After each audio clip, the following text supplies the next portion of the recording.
तो गाइस कल मैंने पोल डाला था कि कैसा रहेगा अगर मैं आईफोन 13 को कंपेयर करूँ S21 FE से। तो आपने कहा ज़रूर करो, क्यों नहीं। तो इस वीडियो में मैं आपको बताने वाला हूँ कि क्या 25,000 ज़्यादा देकर आईफोन 13 में जाना वर्थ इट है या फिर आप जा सकते हो S21 FE के साथ। तो मैं इस कंपैरिजन में 6 पॉइंट्स लेने वाला हूँ और 6 नंबर पॉइंट आप मिस मत करना, जो कि बहुत ज़्यादा ज़रूरी है, बहुत ज़्यादा।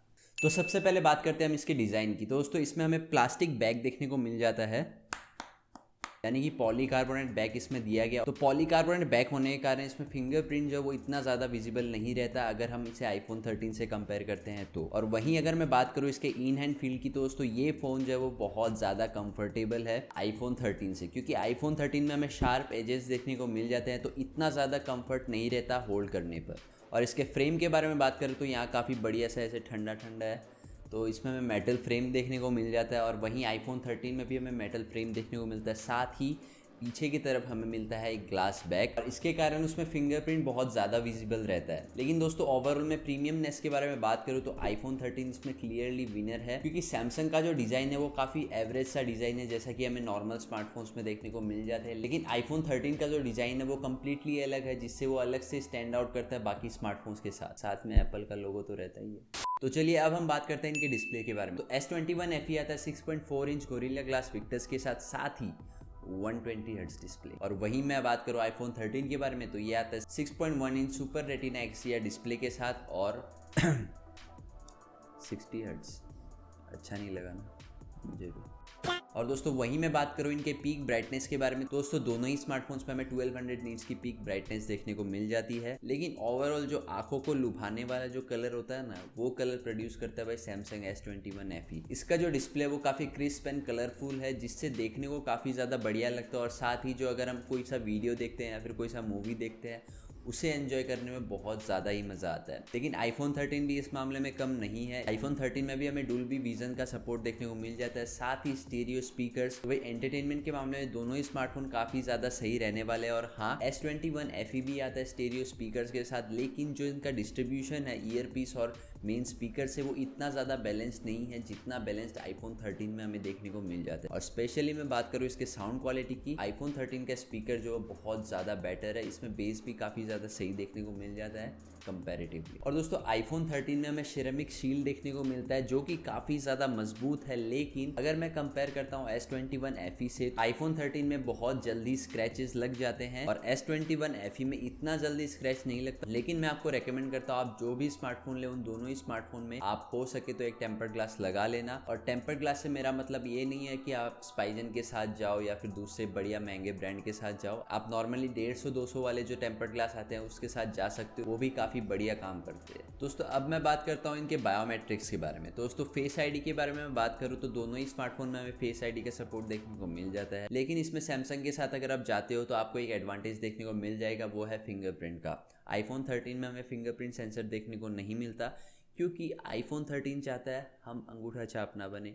और मतलब आईफोन 13 सोच रहे ही भाई पढ़ेगा इंडिया तभी तो बढ़ेगा इंडिया। और दोस्तों फेस आईडी के बारे में हम बात कर ही रहे, तो भाई आईफोन 13 के साथ फेस आईडी के मामले में तो भाई कोई टक्कर ही नहीं है, क्योंकि iOS 15.4 के अपडेट के बाद आईफोन 13 सपोर्ट करने लगे भाई मास्क को भी।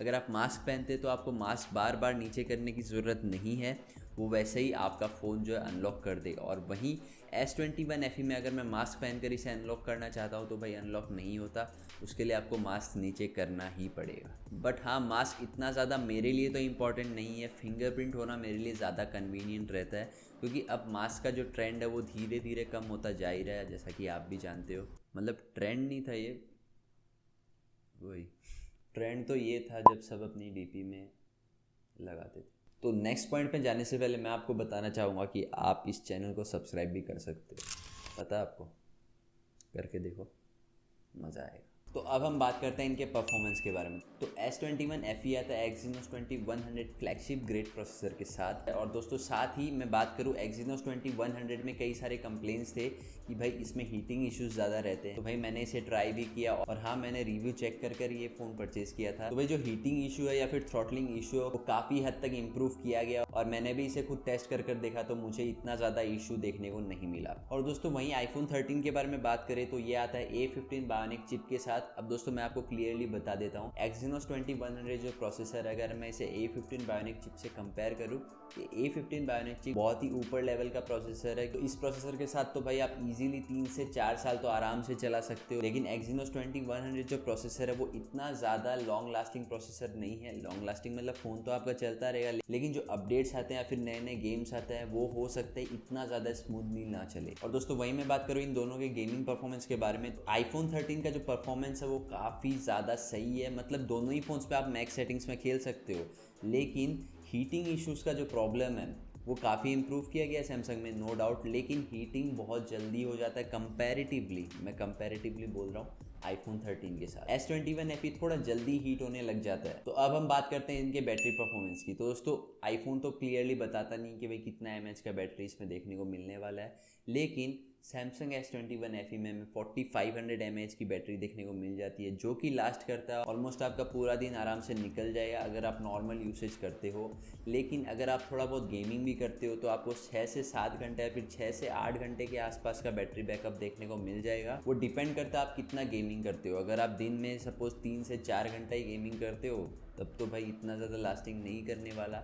लेकिन आप सपोज दिन में 1.5 से 2 घंटे गेमिंग करते हो और बाकी नॉर्मल यूसेज रहता है, तब आपका आराम से 6 से 8 घंटे का बैटरी बैकअप आपको देखने को मिल जाएगा। अब दोस्तों वहीं मैं बात करूँ iPhone 13 की, तो iPhone 13 का बैटरी बैकअप भी काफ़ी सही है, लेकिन कंपैरेटिवली मुझे S21 FE का बैटरी बैकअप हल्का, एकदम हल्का ज़्यादा बेटर लगा iPhone 13 से। iPhone 13 में अगर आप 1.5 से 2 घंटे का गेमिंग करते हैं तो आपको 5 से 6 घंटे का बैटरी बैकअप आराम से देखने को मिल जाएगा। और हाँ, iPhone 13 में तो आपको ऑलवेज ऑन डिस्प्ले देखने को नहीं मिलता, लेकिन Samsung S21 FE में देखने को मिलता है, जो कि बैटरी बहुत ज़्यादा कंज्यूम कर लेता है कहीं ना कहीं। और ऑलवेज ऑन डिस्प्ले अगर आप एनेबल करके रखते हो तो भाई iPhone 13 से भी कम आपको बैटरी बैकअप देखने को मिलेगा S21 FE में। तो भाई अब हम आ जाते हैं सबसे इंपॉर्टेंट पॉइंट, वो है इसका कैमरा। और शर्मा जी का कमेंट आया था कि भाई क्या S21 FE सही रहने वाला है वीडियो के लिए। आ जाओ आपका डाउट भी पूरा करते हैं। तो S21 FE आता है ट्रिपल कैमरे के सेटअप के साथ। तो इसमें आता है 12 मेगापिक्सल का मेन कैमरा, 12 मेगापिक्सल का वाइड एंगल कैमरा, साथ ही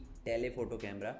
और टेलीफोटो कैमरा हमें आईफोन में देखने को नहीं मिलता। और वहीं मैं बात करूँ इसके फ्रंट कैमरे के बारे में, तो S21 FE में हमें 32 मेगापिक्सल का सेल्फी कैमरा देखने को मिल जाता है। तो iPhone 13 में हमें डुअल कैमरे का सेटअप देखने को मिल जाता है, दोनों ही आते हैं 12 मेगापिक्सल के साथ, और इसके फ्रंट कैमरा भी आता है 12 मेगापिक्सल के साथ। तो भाई नंबर्स को तो छोड़ो, हमें मतलब है सिर्फ क्वालिटी से। तो इन दोनों ही फ़ोन से मैंने कुछ पिक्चर सैंपल कलेक्ट किए, और भाई Samsung S21 FE का जो पिक्चर क्वालिटी है वो काफ़ी सही है, काफ़ी क्लियर एंड क्रिस्प है, और डायनेमिक रेंज जो है इसका भी काफ़ी बढ़िया है। लेकिन अगर हम इसे कंपेयर कर लेते हैं iPhone 13 से, तो भाई iPhone 13 क्लियर विनर हो जाता है, इसमें कोई डाउट नहीं है। आप भी इन फोटो सैंपल्स को देखकर जज कर सकते हो। अब दोस्तों दूसरी बात, मैं आपसे बात करता हूँ इसके नाइट मोड के बारे में। तो iPhone 13 यहाँ भी विनर हो जाता है, क्योंकि पहली बार iPhone 13 में तो नाइट मोड में क्लियरिटी आपको ज़्यादा देखने को मिलती ही है, साथ ही जो लाइट है वो iPhone 13 ज़्यादा कैप्चर करता है S21 FE से। और दोस्तों मैं बात करता हूँ वाइड एंगल में, हम जैसे ही शिफ्ट हो जाते हैं iPhone 13 में और S21 FE में, तो S21 FE में आप वाइड एंगल में नाइट मोड में क्लिक नहीं कर सकते, लेकिन iPhone 13 में ये पॉसिबल है। तो आप वाइड एंगल में जब फोटोज़ क्लिक करते हो नाइट मोड में, इस मामले में भी iPhone 13 आपका काम आराम से निकाल देगा। और दोस्तों दोनों ही कैमरे के स्किन टोन के बारे में मैं बात करूँ तो भाई iPhone 13 का स्किन टोन मुझे ज़्यादा बेटर लगा। S21 FE का भी इतना ज़्यादा बुरा नहीं है, लेकिन मुझे बेटर लगा iPhone 13 का। बहुत से लोगों को iPhone के स्किन टोन ज़्यादा पसंद नहीं आता, ये आप बात नोट करना। और नेक्स्ट पॉइंट है टेलीफोटो कैमरा। अब दोस्तों iPhone 13 में आपको कोई भी टेलीफोटो कैमरा देखने को नहीं मिलता, जिससे आप अगर कोई भी पास का ऑब्जेक्ट का फोटो क्लिक करना चाहते हो तो भाई वो उसे ब्लर कर देता है और बैकग्राउंड को क्लियर कर देता है, और सामने वाला ऑब्जेक्ट को जिसे आप फोकस करना चाहते हो उसे ब्लर कर देता है। S21 FE बहुत ज़्यादा क्लियर फोटोज कैप्चर करता है। तो भाई अगर आप क्लोजअप पिक्चर क्लिक करते हो तो भाई S21 FE बहुत ज़्यादा बेटर फोटोज़ आपको प्रोवाइड कर देगा। इसमें आपको 3x का ऑप्टिकल जूम देखने को मिल जाता है, साथ ही हाइब्रिड जूम देखने को मिलता है 30x का।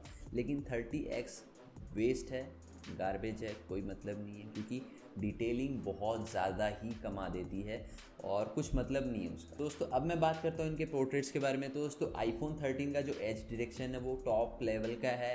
S21 FE में इतना ज़्यादा सही एज डिटेक्शन नहीं है कंपैरेटिवली। और दोस्तों मैं बात करता हूँ S21 FE में हमें एक एडवांटेज ज़रूर देखने को मिल जाता है। S21 FE में आप 3x जूम कर सकते हो, लेकिन iPhone 13 में जब आप पोर्ट्रेट मोड में फ़ोटोज़ क्लिक करते हो तो भाई वो 1x जूम में ही क्लिक करता है, ना आप उसे जूम इन कर सकते हो ना ही आप उसे जूम आउट कर सकते हो। तो ये चीज़ S21 FE में मुझे सही लगा और मैं इस चीज़ को मिस भी कर रहा हूँ, क्योंकि मैं यूज़ करता था Redmi K20, उसमें भी 2x ऑप्टिकल जूम हो जाता था पोर्ट्रेट मोड में, और अब मैं यूज़ करता हूँ iPhone 13, इसमें नहीं होता। और अब हम आ जाते हैं इनके वीडियो क्वालिटी के ऊपर। तो दोस्तों iPhone 13 का जो वीडियो क्वालिटी है वो टॉप क्लास है, लेकिन S21 FE में भी हमें फ्रंट कैमरा और रियर कैमरा दोनों में ही 4K 60 FPS का वीडियो रिकॉर्डिंग देखने को मिल जाता है। जी हाँ, आईफोन में तो देखने को मिलता ही है, लेकिन सरप्राइजिंगली S21 FE में भी ये फीचर दिया गया है। और साथ ही S21 FE में हमें OIS का सपोर्ट देखने को मिल जाता है। तो हम जब भी स्टेबलाइजेशन की बात करते हैं तो भाई सैमसंग S21 FE इसमें क्लियरली विनर हो जाता है। लेकिन वहीं अगर मैं क्वालिटी की बात करता हूं तो भाई OIS मोड में हम जैसे ही वीडियो रिकॉर्ड करते हैं तो वीडियो का क्वालिटी काफ़ी ज़्यादा डाउन हो जाता है, और OIS मोड में इसे लाइट काफ़ी ज़्यादा चाहिए। और दोस्तों एक और बात, S21 FE में हमें कैमरा का मामले बहुत ज़्यादा फीचर देखने को मिलता है। iPhone 13 में इतना फीचर नहीं है। तो भाई मैं एक और फीचर आपको काउंट कर देता हूँ। तो आप जब वीडियो शूट कर रहे हो, सपोज़ आप फ्रंट कैमरे से वीडियो शूट कर रहे हो और आपको स्विच करना है बैक कैमरे में, तो आप वीडियो शूट करते टाइम में ही लेंस स्विच कर सकते हो बैक कैमरे पर, लेकिन iPhone 13 में ये चीज़ पॉसिबल नहीं है। तो एक और फीचर इसमें देखने को मिल जाता है, डुअल वीडियो रिकॉर्डिंग, यानी कि वो फ्रंट कैमरा और बैक कैमरा दोनों ही कैमरे से एक साथ वीडियो रिकॉर्ड करता है, और ये फीचर iPhone 13 में नहीं है। आप सोच रहे हो कि भाई सैमसंग का बहुत ज़्यादा ही ये तारीफ कर रहा है, लेकिन ऐसा नहीं है। जो फीचर है वो मैं आपको बता रहा हूँ, और भी कई सारे फीचर है। अब मैं सभी फीचर्स के बारे में बताने लग गया तो भाई ये वीडियो बहुत ज़्यादा लंबा हो जाएगा। तो भाई और कुछ अगर आपको जानना है तो भाई आप कमेंट कर दो, या फिर इंस्टाग्राम में मुझे DM कर सकते हो, वहाँ मैं आपको ज़रूर रिप्लाई कर दूंगा। और मैं वीडियो की बात कर ही रहा हूँ तो भाई iPhone 13 में हमें सिनेमैटिक मोड देखने को मिलता है, और वही सेम चीज़ हमें सैमसंग में देखने को मिलता है पोर्ट्रेट मोड के नाम से। दोस्तों दोनों ही काम क्या करते हैं, अब जैसे कि आप ये वीडियो देख रहे हो, ये iPhone 13 से शूट हो रहा है, पीछे में ब्लर कर देता है background, same Samsung S21 FE में भी होता है, लेकिन क्वालिटी जो है iPhone 13 का बहुत ज़्यादा बेटर है। दोस्तों मैं आपको यही कहूँगा कि भाई कैमरा फीचर के मामले में S21 FE आपको ज़्यादा कुछ प्रोवाइड कर देता है। आईफोन में आपको कम फीचर्स मिलेंगे, लेकिन जो फीचर मिलेंगे वो प्रॉपर रहेंगे। इसका जो रिजल्ट आपको मिलने वाला है वो काफ़ी सही मिलने वाला, और रिजल्ट देखकर आप खुश ज़रूर होने वाले हो। और दोस्तों इन दोनों ही स्मार्टफोन में हमें एक कमाल का फीचर देखने को मिल जाता है। जब भी हम इन्हें बूट करते हैं तो यहाँ पर लिखा आता है सब्सक्राइब। दोस्तों अब मैं बात करता हूँ 6th पॉइंट, जो कि मैंने आपसे पहले कहा था। अगर आप ये वीडियो यहाँ तक देख रहे हो तो भाई ये काफ़ी इंपॉर्टेंट पॉइंट है, सर्विस कॉस्ट। क्योंकि भाई सोचना पड़ता है इन सब चीज़ों के बारे में, क्योंकि भाई अगर बाई चांस आपका डिस्प्ले टूटा तो ऐसा तो नहीं है कि भाई आप फटाक से गए दुकान में और नया फ़ोन ले आए। भाई इतना पैसा किसके पास है, राइट। तो भाई आईफोन का जो सर्विस कॉस्ट है वो, मतलब अगर आपका डिस्प्ले टूटता है उसके प्राइस में S21 FE एक आ जाएगा। सीरियसली 25 से 30 हज़ार रुपये लग जाते हैं iPhone 13 का डिस्प्ले का, और साथ ही अगर आप बैटरी रिप्लेसमेंट करते हो तो भाई 7,000 का चूना लगने वाला है, 6 से 7,000 का। और दोस्तों जैसा कि मैंने कंपेयर करके दिखाई दिया, भाई डिस्प्ले का प्राइस और S21 FE का प्राइस ऑलमोस्ट सेम है, तो वो चीज़ आपको ध्यान में रख कर चलना होगा। दोस्तों देखिए अब मैंने सभी एस्पेक्ट्स को कंपेयर कर आपके सामने रख दिया है। अब आपको क्या चीज़ का यूज़ ज़्यादा रहेगा, सपोज़ आप गेमिंग ज़्यादा करते हो तो मैं आपको सजेस्ट करूँगा iPhone 13।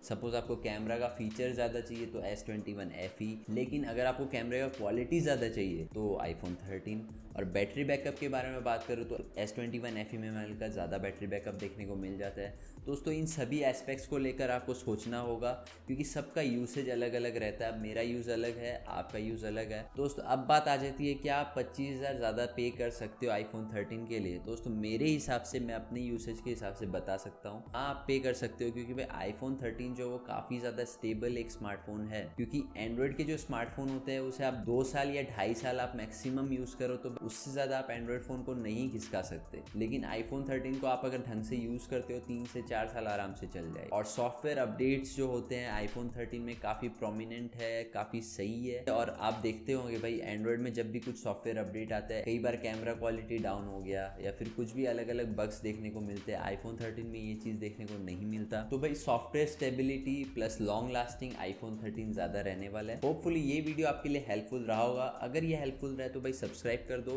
इस वीडियो को लाइक कर दो, और हाँ और भी कोई लोग अगर लेने का सोच रहे तो उनके साथ भी ये वीडियो शेयर कर दो। मेरे लिए भी अच्छा है, उनके लिए भी अच्छा है, और आपकी और उनकी दोस्ती भी काफ़ी अच्छी बन जाएगी। भाई मेरे लिए इतना फिक्र करता है ये लड़का। दोस्तों मिलते हैं अगले वीडियो में, तब तक के लिए बाय।